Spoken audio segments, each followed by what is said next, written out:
Hello students, welcome to EPG Pathshala. I am Dr. Ayushi Paliwal from University of Delhi.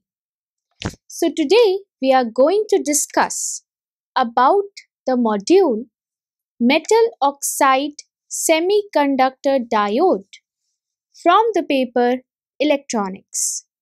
So students, let us see what we are going to learn in this module. First, we will study the energy band diagram of an isolated metal adjacent to an isolated p-type semiconductor. Second, we will discuss the energy band diagram of metal semiconductor contact in thermal equilibrium. Next, we will also study the current transport in metal semiconductor junction. Fourthly, we will study about the metal oxide semiconductor diode. And we will also study the different biasing conditions of ideal MOS diode. In the second last, we will study about the interface traps and oxide charges. And lastly, the CV characteristics of ideal MOS capacitor will be discussed in this module. So students, let us start with a basic introduction about the module. First practical semiconductor device was the metal semiconductor contact in the form of a point contact rectifier. In 1998, Schottky suggested that the rectifying behavior could arise from a potential barrier as a result of a stable space charge in the semiconductor due to metal contact known as Schottky barrier. Whereas the IV characteristics, they are very similar to those of PN diode. Metal semiconductor contacts can also be non-rectifying. That is, the contacts, they has the negligible resistance regardless of the polarity of the applied voltage, and this is the ohmic contact. So all semiconducting devices as well as ICs, they need ohmic contacts to make connections to other devices in an electronic system. Let us see how how does the energy band diagram of the metal in contact with the semiconductor gets modified.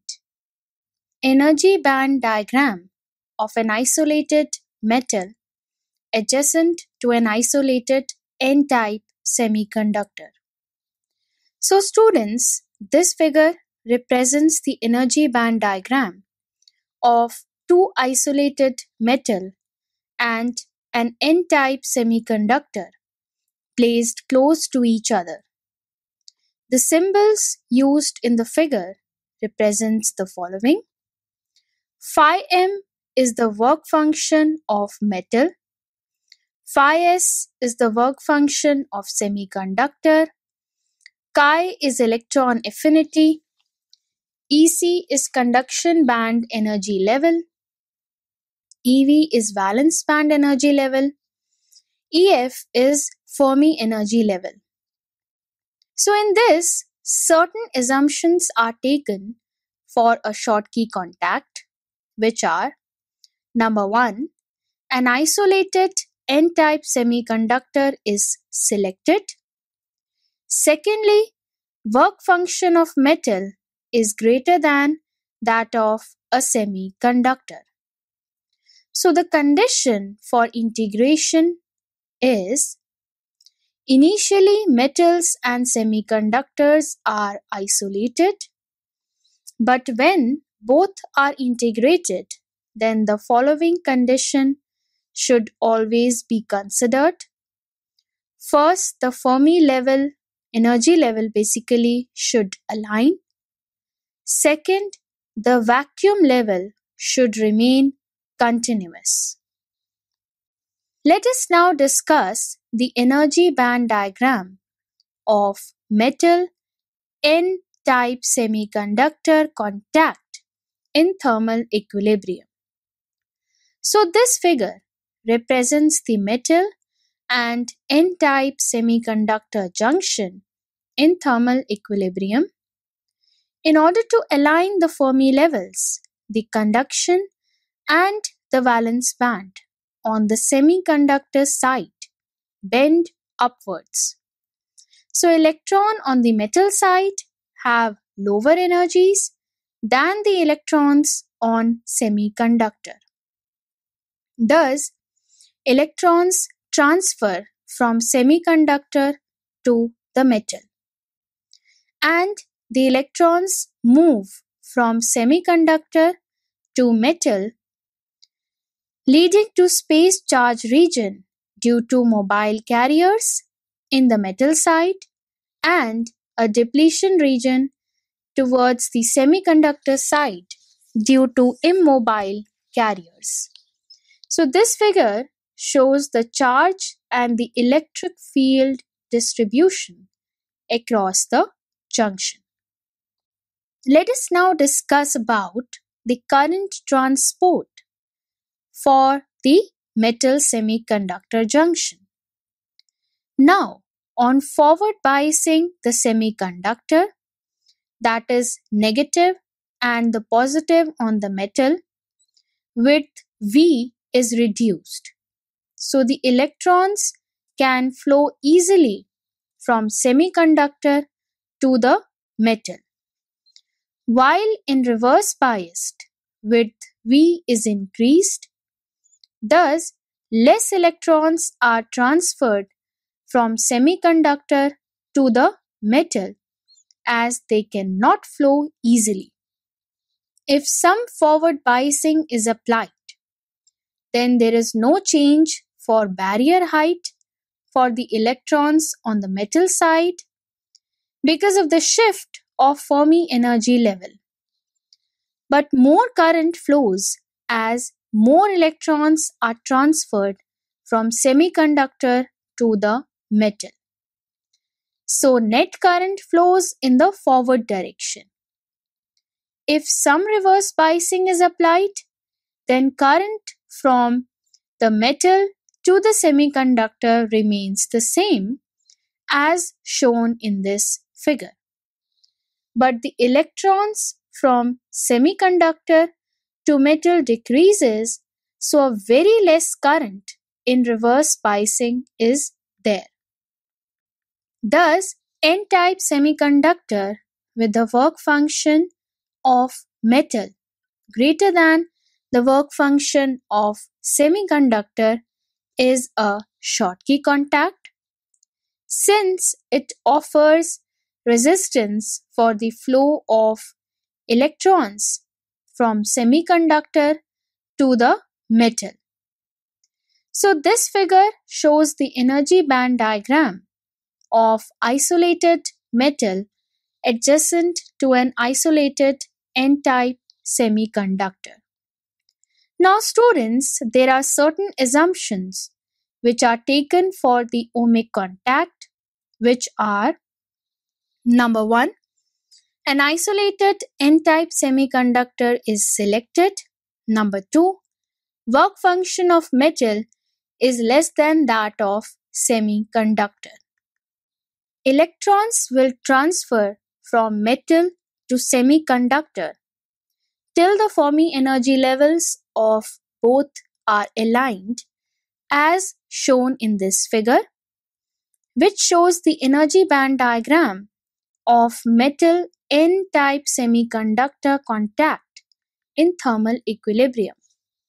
So here a positive space charge region will be formed in the metal due to the transfer of electrons. The electrons cannot be transferred from semiconductor to the metal as work function of metal is less than that of semiconductor. As the electrons in the metals are more energetic and can transfer from metal to semiconductor, thus space charge region is formed on both the sides, so it does not show the rectifying behavior.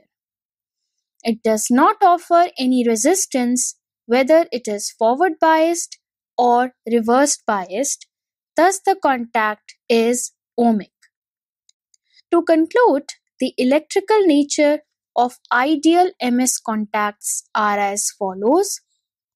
If the work function phi m is greater than phi s, then for n-type we have the rectifying junction, and for p-type we have the ohmic junction.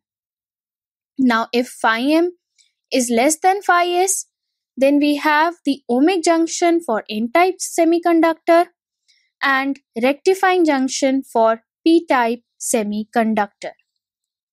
Metal oxide semiconductor MOS diode. MOS diode is a very useful component of the most of the VLSI MOSFET devices. So a basic MOS consists of 3 layers as shown in this figure. The top layer is a conductive metal electrode, the middle layer is an insulator of glass or silicon oxide, and the bottom layer is another conductive electrode made out of crystal silicon. This layer is a semiconductor whose conductivity changes with either the doping or the temperature. So the schematic of the MOS diode is clearly shown in this figure. Ideal MOS diode. Ideal MOS diode is defined as, first, at the applied bias of 0 volts, the band gap is flat, or it is generally referred as the flat band condition.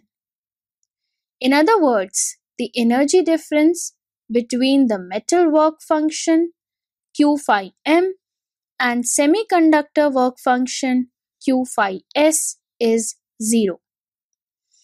Under any biasing condition, the only charge that exits are those which are there in any semiconductor, and an equal and opposite sign charges on the metal surface adjacent to the oxide.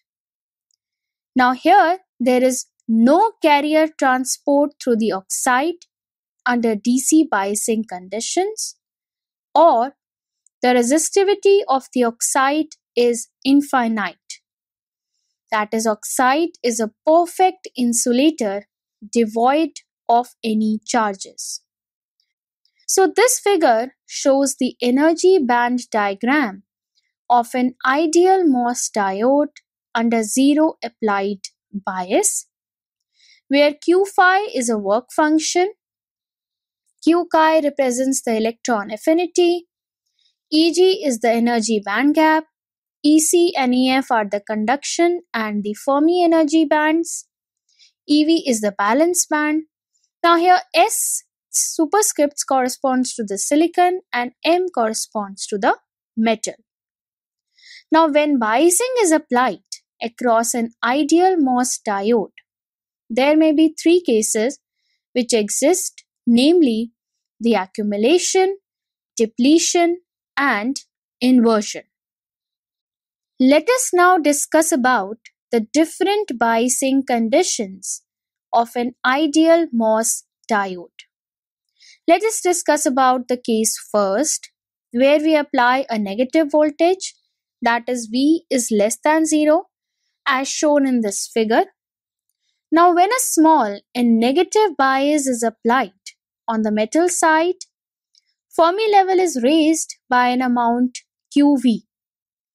The schematic under this negative biasing condition is shown in this figure A, and the energy band diagram is shown in the figure B. On application of applied voltage V, the vacuum level rises by an amount QV as phi m and chi, they should remain unaffected. So bands near the semiconductor surface, they are bent upward, EV, EI and EC. So no current flows in MOS irrespective of V. The Fermi level in the semiconductor, they will remain constant.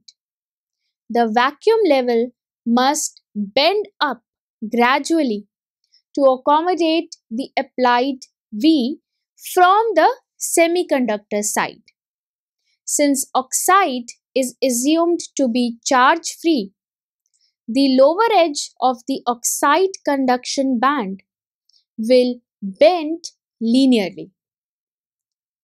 So the negative applied bias, that is, if we apply minus V on the gate, it implies that negative charge on gate is producing equal and opposite charges in the semiconductor by attracting holes near the oxide semiconductor interface.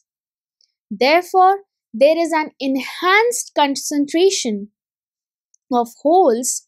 It occurs near the semiconductor surface with a consequent upward bending of energy levels.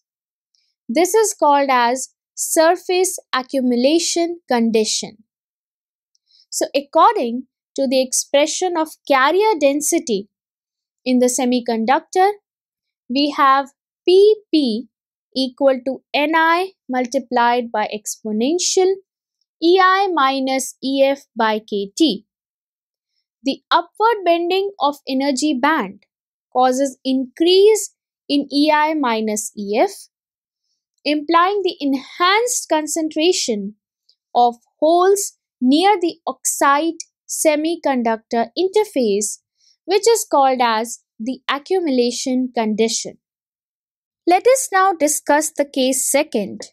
In this case, holes are pushed away from the oxide interface by applying a small positive voltage, that is V greater than 0. This leads to the formation of depletion region in semiconductor near the interface, having mainly the negative acceptor ions termed as the depletion condition. So the schematic under this biasing condition is shown in this figure A, and the energy band diagram is shown in this figure B. Since the hole concentration in depletion region is very much less than the concentration of holes in neutral region of semiconductor, separation between EF and EV is increased at the interface, causing a downward bending of energy levels EC, EV and EI. Let us now discuss the case third, that is for a large positive applied voltage V greater than 0, there's a downward bending of the bands occurs, and when EI touches the EF at the surface, then semiconductor surface becomes intrinsic, Np equal to Ni. So for large V, EI crosses the EF and conduction band becomes closer to EF instead of the valence band. That is, minority carriers electrons are attracted to the interface. Semiconductor surface contains more electrons than the holes. This means that surface gets inverted from p-type to n-type. So the thin region Xi, where electrons concentration exceeds the hole concentration, is called as the inversion layer. So the schematic under this biasing condition is shown in this figure A, and the energy band diagram is shown in this figure B. So in this biasing condition, minority carriers Ns becomes more than the majority charge carriers. Once the inversion occurs at the surface, further increase in the voltage V will induce practically all additional negative charges in the inversion layer. Interface traps and oxide charges. The MOS diode is generally affected by the charges present in the oxide and traps at Si-SiO2 interface. So this figure shows the different charges present at the interface. Let us now discuss the first type of charge, that is interface trapped charge, QIT. It is due to the SiO2-Si interface properties and dependent on the chemical composition of this interface. The interface trap density is orientation dependent. For example, in 100 orientation, the interface trap density is about an order of magnitude smaller than that in 111 orientation. So 450 degree Celsius hydrogen annealing, the value of interface trap charges for 100 orientation silicon can be as low as 1010 centimeter minus 2. So students, let us study now about the fixed oxide charge. The fixed oxide charge is located within approximately 8 nanometers of the SiO2-Si interface. This charge is fixed and cannot be charged or discharged over a wide variation of surface potential. Generally, this fixed charge Qt is positive and depends on the oxidation and annealing condition and on silicon orientation. It has been suggested that when the oxidation is stopped, some ionic silicon is left near the interface. It may result in the positive interface charge.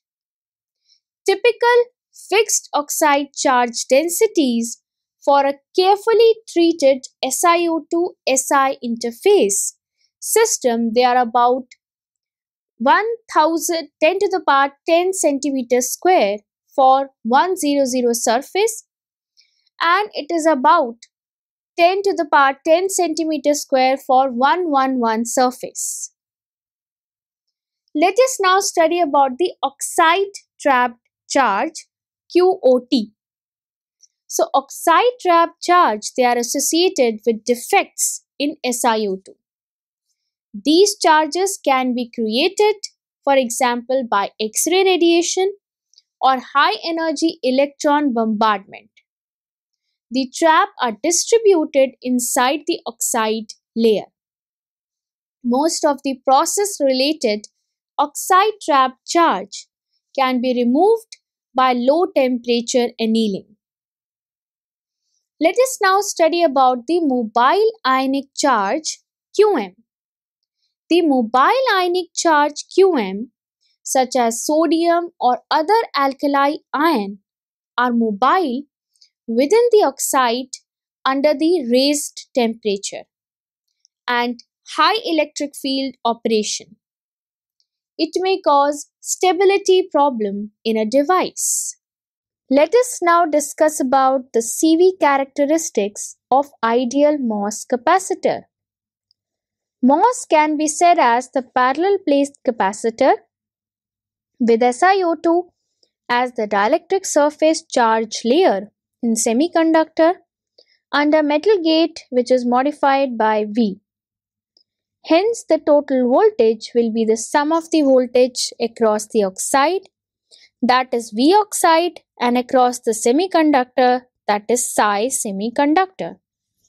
Thus, the total applied voltage will be the sum of the two, where V oxide is the voltage across the oxide and Psi semi is the voltage across the semiconductor. where potential across the oxide is given by V oxide is Xi naught D naught equal to minus modulus Qs by C oxide equal to minus modulus Qs D naught by epsilon oxide.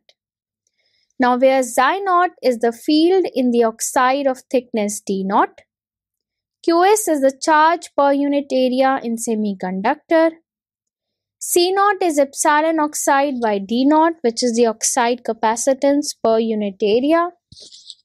Epsilon oxide is the permittivity of oxide layer.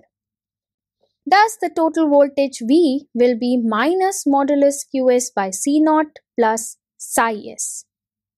So, differentiating the equation 18 with respect to V and rearranging the terms, we get 1 by minus modulus of dQs by dV equal to 1 by C oxide minus d psi semiconductor by dQs. So small signal capacitance C of MOS capacitor is C equal to dQm by dV equal to minus dQs by dV, where Qm equal to minus Qs and Qm is the charge on the metal oxide, on the metal side basically. So therefore 1 by C equal to 1 by C naught plus 1 by Cj, where Cj is equal to minus dQs by d psi s equal to epsilon s by W, which is nothing but the semiconductor space charge layer capacitance.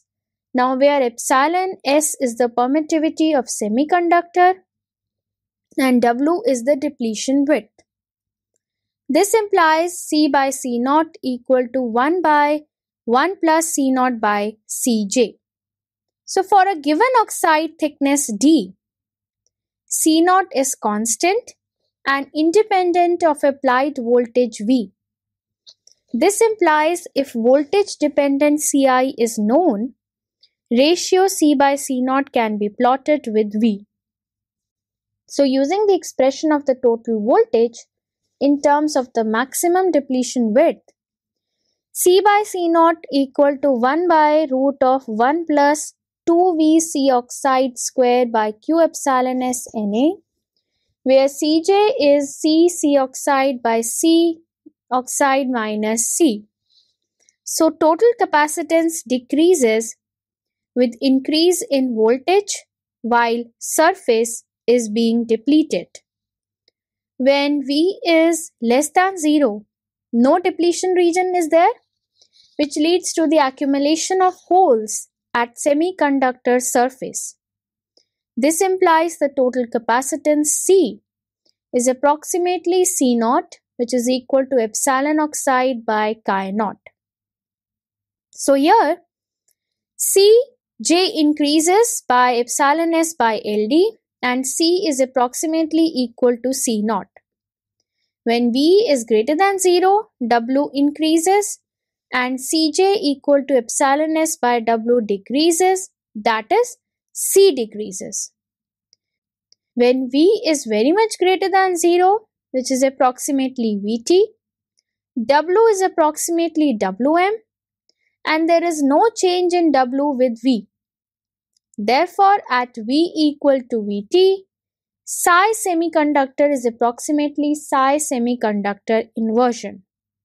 So the threshold voltage at the onset of strong inversion, that is Vt, equal to QnaWm by C oxide plus psi semiconductor inversion, which is equal to root of 2 epsilon s Qna multiplied by 2 psi b by C naught plus 2 psi semiconductor equal to minus Qs by C naught plus psi semiconductor inversion. So at strong inversion, Cj equal to epsilon s by W and C naught equal to epsilon naught x by chi naught. So the minimum capacitance is given by C min equal to C naught Cj by C naught plus Cj.